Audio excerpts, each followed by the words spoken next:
Hello all and welcome to Clat Point. We will see today that what has happened in the courts and in the legal sphere from March 13 to March 26. Now this is our Clat PG all-in-one guide which we provide at your doorstep. We call it Prayas. The new batches जो आप अगर कोई batch join करते हैं जैसे achiever batch तो उसमें आपको खुद ही से ये स्टडी मटेरियल हम लोग प्रोवाइड करते हैं आपके घर पे वीडियो क्लासेस होती हैं लाइव रिकॉर्डेड सब 24/7 आपको एक मेंटोर मिलता है जो आपको पर्सनली गाइड करता है एंड वीकली असेसमेंट्स होते हैं और सेशंस होते हैं 1-to-1 टीचर के साथ सो दैट आप ये समझ पाएँ कि आप क्या सही कर रहे हैं और कहाँ पे आपको इम्प्रूवमेंट की ज़रूरत है. Now coming to the first case, Supriyo versus Union of India. अब ये 3 जजेस बेंच थी, justice Chandrachud, justice Narasimha and justice Pardiwala.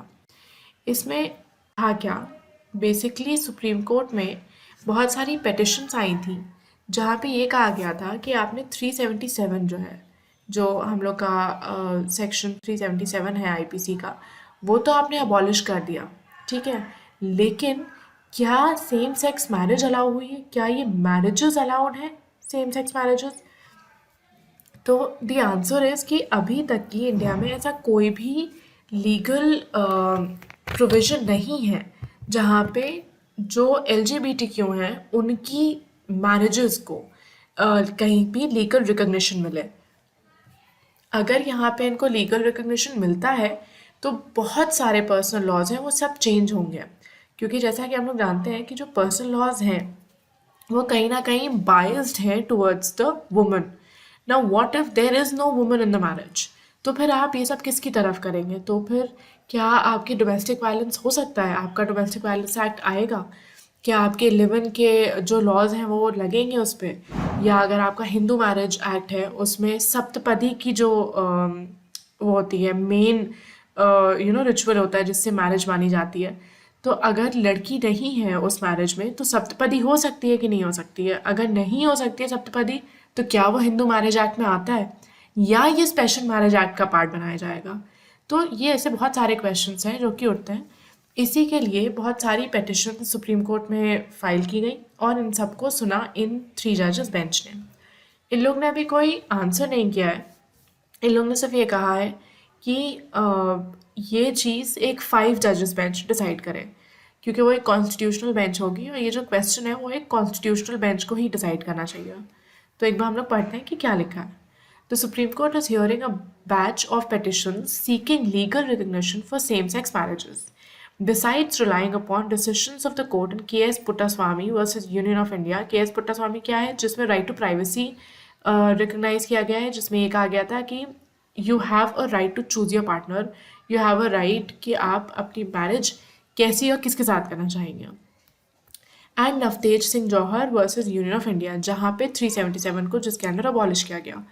The petitioners have asserted broader constitutional entitlements arising out of the right to life and personal liberty and the right to dignity, which is embodied in the provisions of Constitution in 14, 19 and 21. तो क्या कह रहे हैं petitioners यहाँ पे?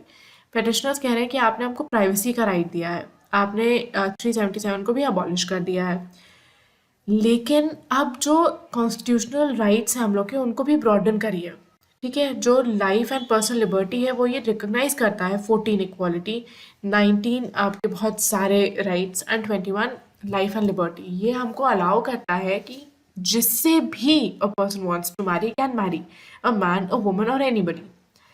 तो इसके लिए एंड इंक्लूडिंग द प्रियम्बल, इन चीज़ों पे इन लोगों ने केस किया, इसको मेन अपना कंटेंशन बनाते हुए. तो कोर्ट ने इस पे क्या कहा है? Having due regard to the broader context of the petitions before this court, the inter relationship between statutory regime and constitutional rights, we are of the considered view that it would be appropriate if the issues raised are resolved by a bench of 5 judges bench, क्योंकि ये constitutional matter है जैसा कि 145 clause 3 of the constitution में दिया हुआ है. We accordingly direct the hearing of these petitions be posted before a constitutional bench. अब ये जो भी इसमें कॉन्स्टिट्यूशनल बेंच बनेगी और जो भी फाइनली जजमेंट आएगा वो ऑफ इक्वल इंपॉर्टेंस होगा जैसे हम लोग का के.एस. पुट्टास्वामी है या नवतेज सिंह जौहर है. So what we are looking at right now is much anticipated एक और लैंडमार्क जजमेंट आपका. तो यहाँ से जो भी इसके लीगल डेवलपमेंट्स हैं वो बहुत इंपॉर्टेंट होंगे. नेक्स्ट केस है Mohammad Muslim versus state NCT of Delhi. ये 2 जजेस बेंच है यानी कि division bench, justice Ravindra Bhat and Dipankar Datta, justice Datta. ये दिल्ली का केस है. अब इसमें क्या हुआ था, इसमें जो एपेलेंट था वो कस्टडी में था क्योंकि उसको एनडीपीएस में पकड़ा गया था. ठीक है, उसके ऊपर इन्वेस्टिगेशन वगैरह हो रही थी एंड वो तब से कस्टडी में था. एंड एज वी नो कि जो एनडीपीएस जैसे एक्ट्स हैं इनमें एक बार इंसान अगर अंदर गया तो बेल बहुत मुश्किल से मिलती है. तो इसमें भी इस इंसान को सिर्फ तब बेल मिली, इंटरिम बेल्स मिली, प्रॉपर बेल नहीं मिली. जैसे वेडिंग अटेंड करने के लिए या अपनी एलिंग मदर के लिए, सिर्फ ऐसे. तो इसमें कोर्ट ने क्या कहा कि a plain and literal interpretation of the conditions under section 37, that is that the court should be satisfied that the accused is not guilty and would not commit of any offence, section 37 है NDPS Act का, would effectively exclude the grant of bail altogether, resulting in punitive detention and unsanctioned preventive detention as well. Court क्या कह रहा है, section 37 जो NDPS का है इसमें ही आपको बेल मिलती है अगर एनडीपीएस के अंडर किसी को भी चार्जेस लगाए गए. तो जो 37 है उसका जो अगर आप रीड करें उस प्रोविजन को तो बेसिक उसका कहना ये है कि कोर्ट अगर सेटिस्फाइड है कि जो अक्यूज्ड है वो गिल्टी ही नहीं है, ही इज़ नॉट गिल्टी, और उसने कोई ऑफेंस कमिट नहीं किया है, उसको तभी बेल मिलेगी. अब देखा जाए तो ये हर तरह से क्रिमिनल जूरिस्प्रूडेंस जो हम लोग का है उसके ऑपोजिट में जाता है. अगर नॉट गिल्टी है, अगर कोर्ट इतना सेटिस्फाइड है सॉरी, अगर कोर्ट इतना सेटिस्फाइड है कि इंसान नॉट गिल्टी है, गिल्टी ही नहीं है, उसने कुछ कमिट ही नहीं किया है ऑफेंस, तो फिर वो जेल में क्यों है? फिर बेल देने की बात ही क्या आ रही है? फिर आप उस इंसान को छोड़ दो. फिर बेल का क्या मतलब है? उस पर केस ही क्यों चल रहा है ना? अगर इतनी श्योरिटी है. बेल में क्या होता है, बेल में बार बार ये कहा जाता है जो नॉर्मल क्रिमिनल जूरिस्प्रूडेंस है कि आपको केस नहीं डिसाइड करना है, आपको ये नहीं डिसाइड करना है कि वो इंसान गिल्टी है कि नहीं है, आपको ये डिसाइड करना है कि क्या वो इंसान एविडेंस को टैम्पर करेगा, क्या वो जस्टिस को हैम्पर करेगा किसी भी तरह से, क्या वो भागेगा तो नहीं, एट्सेट्रा. ये सब देखा जाता है. ये क्या बात हुई कि आप ये देख रहे हो कि वो गिल्टी नहीं है, उसे कोई ऑफेंस ही नहीं किया है. अगर इतना सब प्रूव हो गया है तो फिर जाके आप उसको बेल देना है. तो कोर्ट ये कह रहा है कि अगर हम सेक्शन 37 को वैसे ही पढ़ें जैसे कि वो लिखा है तो इसका मतलब है कि हम बेल ही नहीं देंगे लोगों को. हम लोग एक्सक्लूड कर रहे हैं grant of bail altogether. क्यों? क्योंकि ये कब डिसाइड होगा कि इंसान गिल्टी नहीं है? जब पूरा केस खत्म हो जाएगा तब. उसके बाद तो भाई उसको रिहा कर दिया जाएगा ना, उसको बेल क्यों दिया जाएगा? तो कोर्ट ये कह रहा है कि इस तरह से आप एक इंसान को डिटेंशन में रख रहे हैं और एक तरह से वो प्रिवेंटिव डिटेंशन है, अनसैंक्शनड, क्योंकि एनडीपीएस प्रिवेंटिव डिटेंशन एक्ट नहीं है. लेकिन आप क्या कर रहे हैं, आप एक इंसान को डिटेन किए दे रहे हैं एक बहुत ही स्ट्रिक्ट लॉ में.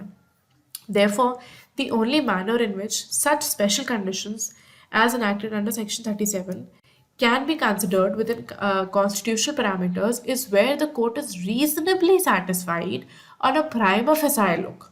Reasonably satisfied और prima facie मतलब on the face of it कि जो मटेरियल है ऑन रिकॉर्ड, जितनी भी चीज़ें हो गई हैं, बेल आपने आज डाली, अभी तक की जो भी एविडेंसेस कलेक्ट हुए हैं उसको देखें, प्राइमा फेसाई रीजनबली अगर वो सेटिस्फाइड है कि हाँ भाई लगता तो नहीं है कि इंसान ने ऑफेंस किया है, तो आप उसको छोड़ दो, आप उसको बेल दे दो.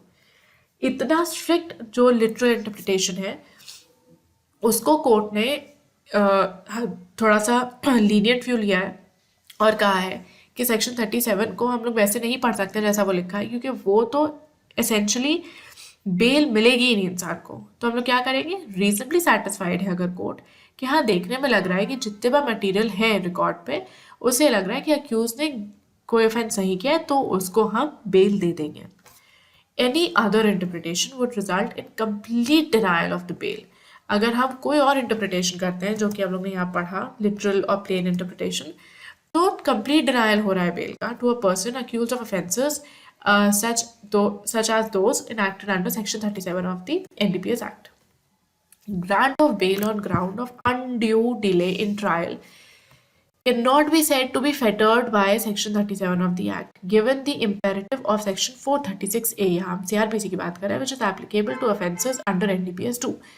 कोर्ट ये कह रहा है, मतलब इस केस में ना बहुत लीनियंट व्यू लिया गया है NDPS की बेल का, जो कि अदरवाइज एक्स्ट्रा ऑर्डिनरीली स्ट्रिक्ट है।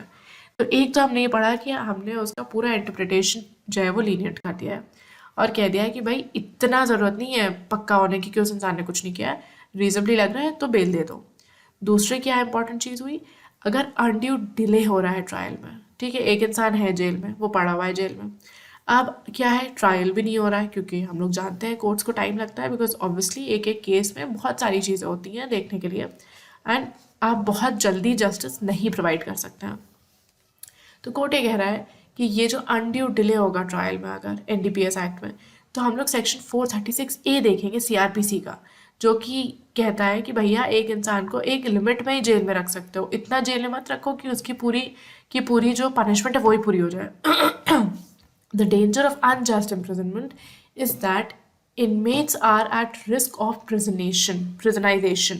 ये इंपॉर्टेंट टर्म है जो कि केरला हाई कोर्ट ने यूज़ किया, ठीक है, किस केस में, convict prisoner versus state. Court ये कह रहा है कि अगर हम लोग किसी को बेल नहीं दे रहे हैं, क्यों, क्योंकि उसका ट्रायल चल रहा है, अब ट्रायल तो चले जा रहा है, वो इंसान जेल में है, तो प्रॉब्लम क्या होगी, रिस्क होगा प्रिजनाइजेशन का। प्रिजनाइजेशन क्या है, केरला हाई कोर्ट ने ये टर्म यूज़ किया है।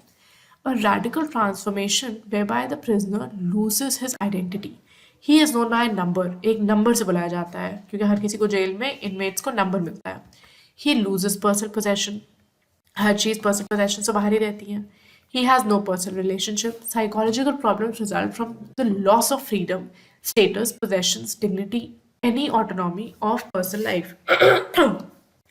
तो कोर्ट ये कह रहा है कि एक इंसान अपनी आइडेंटिटी लूज कर देता है, वो एक नंबर से पहचाना जाता है, उसके पास कोई पर्सनल पोजेशन नहीं होता है, और साइकोलॉजिकली बहुत इफेक्ट करता है एक इंसान को जेल में रहना। The inmate culture of prison turns out to be dreadful. The person becomes hostile by ordinary standards, self-perception changes. तो कोर्ट ये कह रहा है कि हम किसी को इतना लंबा नहीं रख सकते हैं कि उस पर प्रिजनाइजेशन का असर हो। हम NDPS में भी लोगों को बेल देंगे, अगर आप अनड्यू डिले कर रहे हो ट्रायल में तो आप उसको बेल दीजिए। अगर आपको लग रहा है नॉर्मली कि हाँ प्राइमा फेसाई इस इंसान ने नहीं किया ऑफेंस, तो आप उसको बेल दीजिए। इतना लंबा इंसान को मत रखिए कि वो अपनी आइडेंटिटी लूज कर दे, ठीक है। ये बहुत इंपॉर्टेंट केस है, क्योंकि जो जनरल जूरिस्प्रूडेंस चल रहा था NDPS पे और उसकी बेल से रिलेटेड, वो बहुत यहाँ पे उसमें चेंज देखा गया है। अब आता है third case, state of Rajasthan versus Gautam Harijan. अब ये है 2 जजेस बेंच, यानी कि division bench, justice Abhay Shrinivas Oka and justice Rajesh Bindal. अब इसमें लाइव लॉ ने रिपोर्ट किया है कि पॉक्सो का कोई केस था, उस पर कोर्ट बात कर रहा था, तो कोर्ट ने कहा कि जो टाइटल होता है हर केस का टाइटल होता है, जैसे ये है state of Rajasthan versus Gautam Harijan, ये क्या है, ये केस का टाइटल है। तो जो कॉज टाइटल होता है, इसमें जो caste of the accused mention करते हैं, ये आपको नहीं करनी चाहिए। आप कास्ट क्यों कर रहे हैं किसी की मेंशन कॉज टाइटल में, क्या लेना देना है। We are of the view that such practices should never be followed and that trial courts are well advised to not mention caste in cause title of judgments. See, बात यह है कि अभी भी कास्टिज्म इंडिया में है बहुत, ये सैड पार्ट है बट ये फैक्ट है। अगर हम लोग इस चीज़ को एक्नॉलेज नहीं करेंगे तो हम लोग कास्टिज्म कभी हटा नहीं पाएंगे। अगर एक केस कॉल आउट हो रहा है जहाँ पे एक इंसान की कास्ट बताई जा रही है, एक तो वो ओपन कोर्ट में सबको कास्ट बताई जा रही है, क्यों। सेकेंडली, बहुत सारे लोगों के अपने बाइसेस उससे फॉर्म हो सकते हैं, तो बेहतर है कि आपको ज़रूरत ही नहीं है कॉज टाइटल में किसी की कास्ट रखने की। तो देखते हैं कि क्या रिपोर्ट किया है। We may note here that in the cause title of the judgment delivered by learned special judge under POCSO Act of Kota, Rajasthan का ये केस है। In the cause title, the caste of the accused has been mentioned. Accused की caste mention की है। We are of the view that such practices should never be followed, and the trial courts are well advised not to mention caste in the cause title of judgments. अब एक बहुत बड़ी news थी जो आप लोग ने आई एम श्योर इंस्टाग्राम पे मीम्स पे खूब देखा होगा, लॉक हिम जो मीम पेजेस हैं उन पे खूब आया था, and they were really funny, कि कैसे जो फॉरेन लॉयर्स हैं और जो फॉरेन लॉ ऑफिसर्स हैं उनको इंडिया में प्रैक्टिस करने की अब इजाज़त मिल गई है। तो हम लोग नोटिफिकेशन का कुछ पार्ट पढ़ते हैं। The Bar Council of India resolves to implement these rules, enabling the foreign lawyers and foreign law firms to practice foreign law and diverse international law and international arbitration matters in India. तो वो criminal law practice नहीं करेंगे, वो property laws नहीं करेंगे, वो personal laws नहीं करेंगे। कौन से लॉज प्रैक्टिस करेंगे? Foreign law, diverse international law and international arbitration matters. इस चीज़ के लिए जो फॉरेन लॉयर्स हैं वो और जो लॉ फर्म्स हैं वो आ सकती है इन इंडिया। और principle of reciprocity in a well defined regulated and controlled manner, opening up the law practice in India to foreign lawyers in the field. तो जहाँ पे हम लोग को अलाउ करेंगे वो प्रैक्टिस करने का, उन कंट्रीज़ को हम लोग भी अलाउ करेंगे कि अपने लॉयर्स और लॉ फर्म्स भेज के यहाँ पे प्रैक्टिस करवा सकते हैं। In the field of practice of foreign law, diverse international legal issues in non-litigious matters and international arbitration cases would go a long way in helping legal profession domain grow in India to the benefit of lawyers in India too. तो ये bar council का आपका notification है जो कि काफ़ी important और काफ़ी न्यूज़ बनी है इस पर। अब आता है हम लोग का case Saroj Kumari versus state of Uttar Pradesh. ये इलाहाबाद हाई कोर्ट का जजमेंट है। इसमें क्या हुआ कि जो मैटरनिटी बेनिफिट एक्ट है 1961 का, उसका जो उसके प्रोविजंस है उसको थोड़ा सा रीड करके और लिबरल किया गया है। अब हम लोग एक बार पढ़ते हैं कि कोर्ट ने क्या कहा। The Maternity Benefit Act of 1961 was enacted to secure women's right to pregnancy and maternity leave and to afford women with as much flexibility as possible to live an autonomous life, both as a mother and as a worker if so desire. Court क्या कह रहा है कि भाई जो हमारा maternity benefit act है वो क्यों आया था, जिससे जो विमेन है उनकी जो राइट है to pregnancy and maternity leave, ठीक है, वो उनको मिले और वो अपनी लाइफ जो है वो अपने हिसाब से काटें और वो मदर और एक वर्कर दोनों रहें। ऐसा ना हो कि या तो she can be a mother और शी कैन वर्क, नहीं, she can work then she can decide to become a mother, she can take maternity benefit के जो आपके पास लीव होती है वो मैटरनिटी लीव लें आप, क्या कहते हैं, उसके लिए अच्छे से एज अ मदर आप टाइम दें अपने बच्चे का, then you can come back as a worker again. For the perusal of preamble of the Act and Section 5.1, third proviso of Section 5.3 and Section 5.4, it is more than apparent that maternity benefit can be extended even after birth of a child. ये बहुत important court ने कहा। Maternity benefit सब क्या समझते हैं कि जो 9 months का पीरियड है सिर्फ उसमें मैटरनिटी लीव ली जा सकती है। कोर्ट कह रहा है नहीं, ऐसा कुछ नहीं है, आप after the birth of the child भी ले सकते हैं। It can be extended in a case of legal adoption of a child or less than 3 months. अगर अडॉप्ट किया है किसी बच्चे को तो भी होती है, adoption leaves अलग होती हैं। The only restriction being that the maternity leave may not be granted for entire 180 days or 26 weeks. पूरा 180 days नहीं ली जाती है। Further, in the opinion of the court, availability of child care leave, ठीक है, child की care करने की leave to the petitioner grant of same cannot disentitle the petitioner to grant maternity leave. Court ये कह रहा है कि ओनली बिकॉज आपने चाइल्ड केयर लीव लिया, यानी कि चाइल्ड की बर्थ के बाद उसकी केयर के लिए जो छुट्टी लेते हैं, अगर आपने वो दी है, इसका ये मतलब नहीं कि आप मैटरनिटी बेनिफिट लीव नहीं दोगे, ठीक है, इसका ये मतलब नहीं कि हम आप मैटरनिटी बेनिफिट नहीं उठा सकते हैं। Maternity benefit and child care leave both operate in different fields and are mutually exclusive. तो दोनों हो सकती है, आपके पास नंबर ऑफ लीव्स फिक्स्ड है, आप उसको जब चाहें जैसे चाहें इस्तेमाल कर सकते हैं। आप वो चाइल्ड केयर लीव के अलावा करें after the birth of child, उससे पहले करें, ये जो वर्कर है उसकी मर्जी है।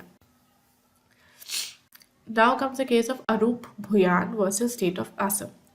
ये है 3 जजेस बेंच का, justice M R. Shah, justice Ravi Kumar and justice Sanjay Karol.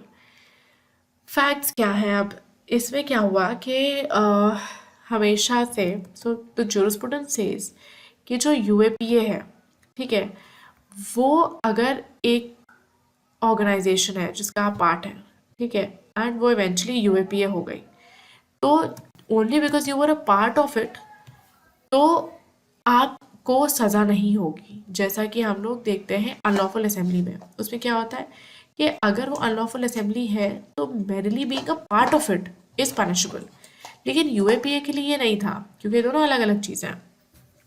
Court ने इसको मर्ज कर दिया है अब।